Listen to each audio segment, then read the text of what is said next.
three most effective parenting strategy. Number one on my list would be validating your child. Okay, so when we say validate a child, it doesn't mean that you have to agree with everything they say.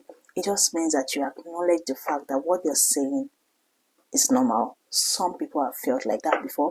Even you at some point in your life might have felt like that before. So for instance, your child comes to you and say, Mom, I do not like this food. Instead of you saying, what is wrong with the food? That food is okay. Go eat it. End of discussion. Especially if it's something that has happened to you before, or if it's something that has happened to somebody that you know. Okay, you can say something like, I also didn't like that food as a child, but as I grew, I realized that that food is beneficial to my health. Now I eat it, and now I'm also cooking it for my family. Okay, so it doesn't mean that you've agreed with what they've said, but you have acknowledged that what they have said, some person or even you has felt like that before, and it makes them feel human. It makes them feel normal. You have made them feel seen. You made them feel understood. They see that you hear them. This reduces frustration in a child. And then your child now learns to also validate other people's feelings. That in turn gets you a kind child. And your child will also listen to you because they know that you listen to them. So this is beneficial in so many ways to you and your child. You get a child with elevated self-esteem because they know that when they speak, they make sense. When they're speaking, they're not speaking nonsense. They feel heard, they feel understood by the adults in their life. That reduces frustration. And then you get a kind child, a child who feels validated, goes to school, and they're able to validate others. You get a child who is sensitive to other people's feelings, who is self-confident, who feels good about themselves. All right. You also get a child who listens to you because you listen to them. Okay, so you see that validating a child is beneficial to both parties. The second on my list would be setting boundaries. So while validating a child, you still want to set boundaries because that is what will then make them grow into a functioning adult in a society.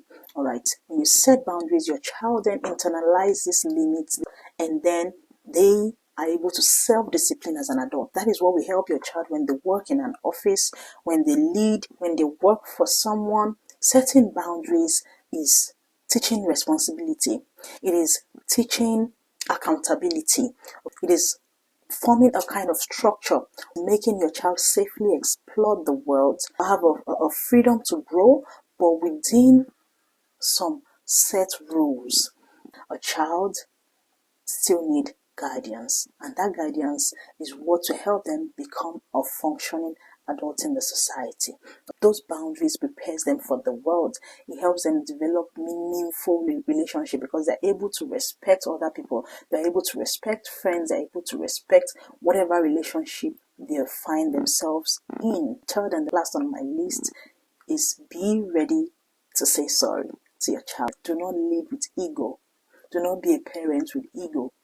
Be ready to apologize, okay? Saying sorry simply heals any kind of emotional wound that your actions might have caused your child, okay? So even when you've yelled at a child while you're setting boundaries, human beings are not perfect. So we're not going to be a perfect parent. We're going to make mistakes along the line. And while we're raising our children, we're going to make mistakes.